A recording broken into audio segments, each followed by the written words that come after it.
So then what are the do's and don'ts? Yeah.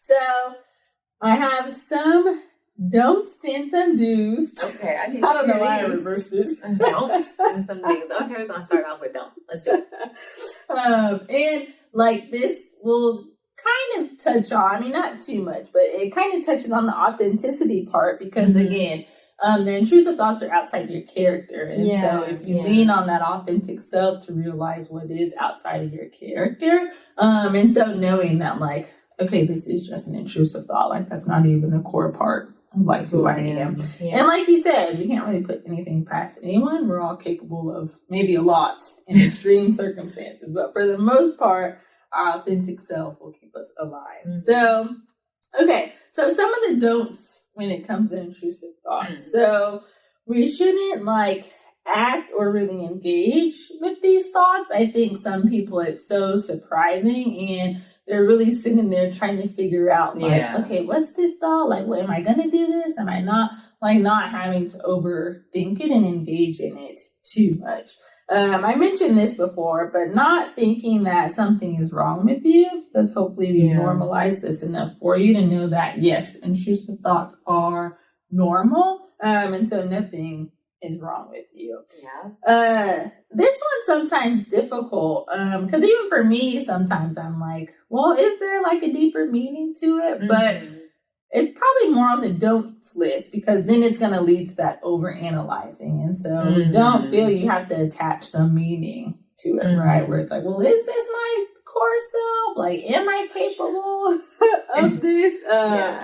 We don't know. And it's probably going to take you more on this spiral and anxiety. So it's probably best not to search for this like huge meaning behind it. But maybe there's a way to measure like, you know, when you're thinking about that core authentic self and, you know, maybe more of these intrusive thoughts are coming up than they did before, maybe there doesn't have to be a huge meaning, but maybe there's this small meaning of like, maybe my peace is disrupted. Yeah, maybe it's stressful. Maybe it's an indicator of something happening, you know, in your life or outside of you. Or maybe like even biological something shifts.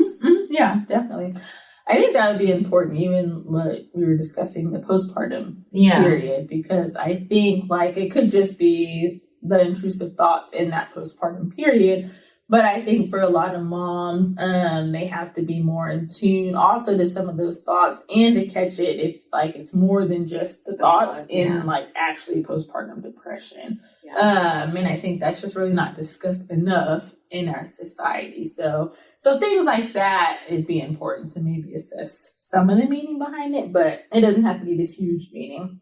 And then the last don't is trying not to stop them. So like we said, we can't really prevent them, right? You don't have to try to stop them, but just accept them for what they are. And then you can also release them at the same time. Yeah. One thing when I think about I use this for all thoughts really, but, you know, particularly for intrusive thoughts to kind of categorize them as just a thought. A highly disturbing thought, but it is a thought. I kind of like, you know, some people like this and some people hate it. So whatevs. But like imagining it as like a cloud if you're a visual person. And so like clouds kind of come and they go and you might imagine it. Oh, like there goes that thought again. And then you just kind of watch the cloud pass you by and there's going to be another cloud that comes and that's another kind of thought. And you don't have to really, you know, try to go with the cloud or pull the cloud down and go up in there and see if it's raining. Like you just let the cloud pass you by. Yeah, I like that. Nice. And then some of the do's we'll do, which really is just like opposite, but so you can recognize them and just label them for what they are, where they're just an intrusive thought. That again, going back to that control piece, that you can't really control the thought, but you know you can control your actions, right? So it's not an impulse, but it's just an intrusive thought. It's there, but I have some control. Obviously, I'm not going to engage with the thought. Just let them stay. And I think that kind of connects to that cloud example you use. Like, just letting them stay instead of trying to push them away, right? If you just let the cloud be, and like you said, it'll eventually pass on its own. You're not having to like go up there and do all the work to try to make it pass. And then being mindful of the thoughts and the frequency, because like we said, really these intrusive thoughts are normal. more times than not, they are harmless, but there is a period where you have to assess, like, okay, is this a thought I'm having like daily, multiple times a day? And kind of like you were talking to with you're checking your son, it's like, is this taking up a lot of my time? Now it's sacrificing your sleep, right? So one, having to be mindful of that and thinking, okay, do I feel in control of some shifts that I can make on my own? Or has it gotten so extreme where I just feel I'm out of control with this thought? So, so trying to seek help in those moments, because then that will help you find that alignment back to your authentic self. And then any thoughts on that? Or I have a few more points of like, okay, when do we maybe ask for help or at least reflect for ourselves? Yeah, I was trying to think of this other metaphor that I sometimes use in that. But I think this one might, for people who like a little bit, I think more control, they kind of like this a little bit more than like let a cloud pass by. You have no control over it.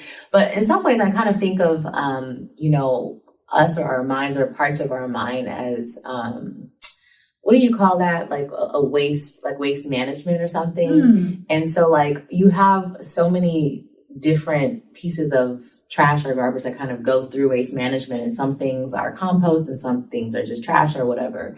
And so I kind of think of, our thoughts going on a conveyor belt, and our mind is kind of selecting which thoughts it like needs and kind of like puts it in a place that's important or useful. And then other thoughts kind of like, oh, this is really not a necessary thought, I'm going to go trash that, and we don't retain it. So, maybe if I randomly have a thought about, I don't know, that thing over there, my mind doesn't need to retain this. I'm not going to remember this in 3 days because it's not important. It's not pertinent. And so, when you have an intrusive thought, it can be quite jarring, but it can also just be a part of that conveyor belt where like, it's really not important or germane. Like you can think about the thought, you can let it process and say, oh, this isn't a thought that I really need, and move it over here. And maybe I need to I do need to, think about this test for tomorrow because I'm going to be studying. So this is a thought that I want to capture on and move in that direction. Yeah, I like that.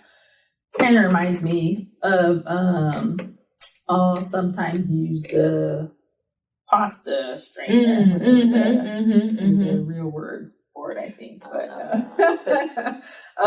but right, so we put our pasta in the waters and we go through.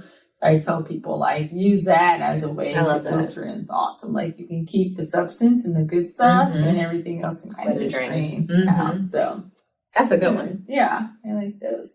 So just some questions for you all to maybe think about when you think about just some of your thoughts, in particular these intrusive thoughts.